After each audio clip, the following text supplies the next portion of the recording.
घटनाया जाहैबाय मा थांनाय डिसेम्बरनिनो नैबे डिसेम्बर दाननिनो 12 तारिख बिस्थिबारै आंनिनो फंबाय जायो निजोम बसुमतारी बिनि बिसि जुनालि स्वर्गियारी बे न'निफ्राय गावहानि न'आव बिमा बिफानि न'आव बियो ओंखाम गोरलै जानायनि मुङै थांदोंमोन जाहैबाय बेनिफ्राय रबिबार ना औ रबिबारै न'निफ्राय ओंखारबोदोंनो बे न'आव फैनो होननानै खिन्थु दासिमबो बे जा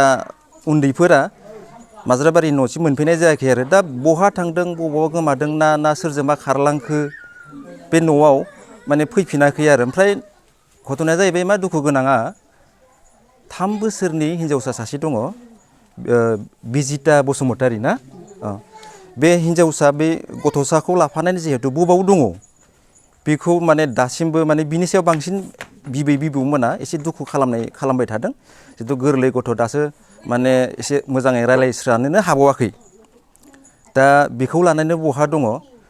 माने न'खरा खावलायनाय बायदिबा जायखिजाया उन्दैसाखौ बा गथ'खौ लानानै थाबै न'आव फैफिननांगौ दिनैसिम खौरां मोनाखै नामा नोंथांमोना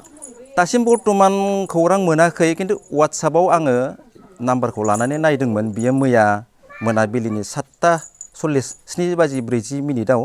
बे वाट्सएपखौ खुलिना नायदोंमोन आरो रायजो राजा बुंनो सानो बे नोंथांमोननि खौरां बिजोंनि गेजेरजोंनो जेरावखि जायखिजाया जिहेतु बेहाय नोंथांमोननि मिडियानि दारैनो बेहाय मबाइल नाम्बार आरो बिनि जा उन्दैफोरनि फट' बा गथ'नि फट' होनाय जागोन बेहाय सोरबाफोर जुदि नुयोब्ला मिडियानि जुगैनो जोहैनो फोरमायनांगौ नैबे नाम्बाराव जोंनो खोन्थाहर जे मानसिया आमुगाव दङ थामुगाव दङ जों जायखिजाया न'निफ्राय थांनानै लायना फैफिनगोन आरो बेनो आं खावलायनो सानो जायखिजाया आङो आंनि नाम्बारखौ खौरां बिजोंनि गेजेरजों होनाय जानोसै बे नाम्बाराव सोरबाफोर बे गोमानाय जिहेतु जा उन्दैफोर गथ'फोर बेखौ जुदि नुसनबायोबा बे नाम्बाराव खोन्थाहरजागोन नाम्बारा जाहैबाय 763-808-4303 खनसे बुंबावनोसै 763-808-4303 बे नाम्बाराव कल खालामबाबो माने आंजों जगाजग खालामनो हागोन आरो थेंक इउ बिमा बिफानियाव थांदोंमोन आलासि जानो ओंखाम गोरलै जानो होननानै बेनिफ्राय माबानाय समाव फैनाय समाव फैदोंमोन बिमा बिफानियाव हरनै थानानै ओमफ्राय बिब'नि न'आव हरसे थानानै गारि गाखोफैदोयो माबायाव दावथारा सकआव बेनिफ्राय ना अबावबासो थांसनखो ना अबावसो मासनखो बारा मिथिया बियो अबेयावबा थांसनखो ना माखो मिथिला आरो न'आव फैफिनाखै मा खावलाय मा बबेयावबा दंसनबायना थांसनबायदो नामा बे मिडियानि गेजेरजों नुसनबायदोबा बिहामजोआ फैनांगौ इनि दुइसिन फिसाजो दङ 3 बोसोरनि इ गथ'खौ लाना फैफिननांगौ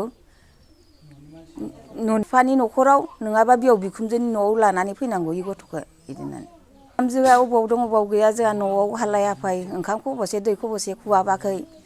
बेसेबा सिन्थायाव दंजोबो नों बिहामजोआ बबेयावबा दङबा नों फैफिन बिदिनो बौ दंबो गैया नों इ फिसौ सासे 3 बोसोरनि गथ'खौ लानानै फैफिनो जोंहा न'खराव बेसेबा हालाय हाफाय बेसेबा जाबाय दङ ओंखाम दै खुवाबि नों बबेयाव दङयो बिहामजो फिसाया आंनि न'आव फैया हौवानि न'आव फैयाबाबो बिहावनि न'आव फैयाबाबो बिमा बिफानि न'आव ओंखारै नों बिदि होननानै नों जेरावखि थाया मानो आंनि फिसाखौ नोङो हयथ' आंनि न'आव नङाबा नोंनि न'आव लानानै फैफिन नों आंजों रायजो